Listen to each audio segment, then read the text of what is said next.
ശിവന്റെ ശക്തമായ രൂപത്തിന് പിന്നിലെ അഗാധമായ പ്രതീകാത്മകത കാണാൻ തയ്യാറാകൂ. ഓരോ രൂപവും സൃഷ്ടിയുടെയും സംഹാരത്തിന്റെയും ദൈവിക സംരക്ഷണത്തിന്റെയും ആഴത്തിലുള്ള രഹസ്യം വെളിപ്പെടുത്തുന്നു. ഈ ദിവ്യമായ വിവരങ്ങൾ നഷ്ടപ്പെടുത്താൻ നിങ്ങൾ ആഗ്രഹിക്കുന്നില്ല. നമുക്ക് കാണാം. പരമശിവന്റെ ദിവ്യകാരുണ്യം പകരാൻ കമന്റിൽ ഓം നമ ശിവായ എന്ന് ടൈപ്പ് ചെയ്യുക. ത്രികോണം.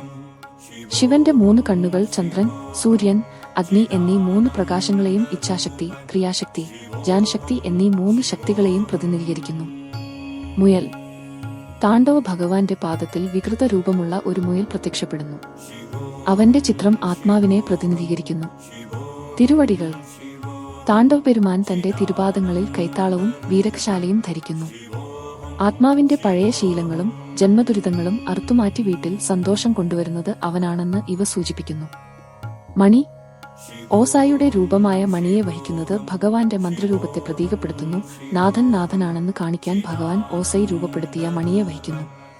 തീ. ഇടതുകൈയിൽ പന്തം പിടിച്ചിരിക്കുന്നു.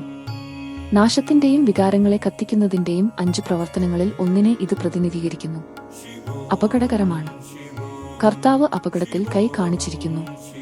ഇത് കാവൽക്കാരന്റെ തൊഴിലിനെ സൂചിപ്പിക്കുന്നു. ഹിന്ദുമതത്തിന്റെ സമ്പന്നമായ പൈതൃകം പ്രചരിപ്പിക്കാനും കൂടുതൽ ആളുകളിലേക്ക് എത്തിച്ചേരാനും ലൈക്ക്, സബ്സ്ക്രൈബ് ബട്ടണുകൾ അമർത്തുക. കബലം. താനൊരു സമ്പൂർണ്ണ പരിത്യാഗിയാണെന്നു കൈ ഉയർത്തി കാണിക്കുന്നു. മൂടൽമഞ്ഞ്. മാളു എന്ന ഈ ആയുധത്തിലൂടെ താനും പരാശക്തിയുടെ മൂർത്തീഭാവമാണെന്ന് കാണിക്കുന്നു. വിസ്മയം. അതൊരു ആശ്ചര്യചിഹ്നമാണ്. ഖസാക്കിസ്ഥാൻ. എറിഞ്ഞ കൈ എപ്പോഴും ഉയർത്തി തിരുവടിയിലേക്ക് വിരൽ ചൂണ്ടുന്നു. പാമ്പ്. താണ്ഡവ പെരുമാൾ തന്റെ കൈയിലും ദേഹത്തും അരയിലും സർപ്പത്തെ ധരിച്ചിരിക്കുന്നു. ലോകത്തിന്റെ സൃഷ്ടിക്കും തകർച്ചയ്ക്കും കാരണം താനാണെന്ന് സൂചിപ്പിക്കാൻ കുണ്ടലിനി ശക്തിയുടെ രൂപമായ സർപ്പത്തെ ശിവൻ വഹിക്കുന്നു. വാത്സല്യത്തിന്റെ കയർ. ഒരു കൈയിൽ വാത്സല്യത്തിന്റെ കയറുണ്ട്. അത് അഹങ്കാരം, ദുഷ്ടത, മായ എന്നീ 3 പാപങ്ങളെ പ്രതിനിധീകരിക്കുന്നു. അതിനാൽ ഇതിനെ മുപ്പൂരി എന്നും വിളിക്കുന്നു. സുലം. ഒരു കൈയിൽ അവൻ ഒരു വടി വഹിക്കുന്നു. ശൂലത്തിന് 3 വിഭാഗങ്ങളുണ്ട്. അവർ അരണി, സേനാനി, അരോധൈത്തിരി എന്നീ 3 ശക്തികളെ പ്രതിനിധീകരിക്കുന്നു.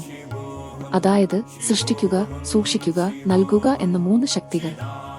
അങ്കുസം. ഒരു വസ്തുവിൽ എത്തിച്ചേരുകയും അത് അനുഭവിക്കുകയും ചെയ്യുന്നതിന്റെ അടയാളമാണ് അങ്കുസം. വലം കൈയിൽ പരമശിവൻ ധുതി എന്ന വസ്ത്രം വഹിക്കുന്നു. 5 പ്രവൃത്തികളിൽ ആദ്യത്തേതായ സൃഷ്ടിയുടെ പ്രവൃത്തിയാണ് ഇത് കാണിക്കുന്നത്.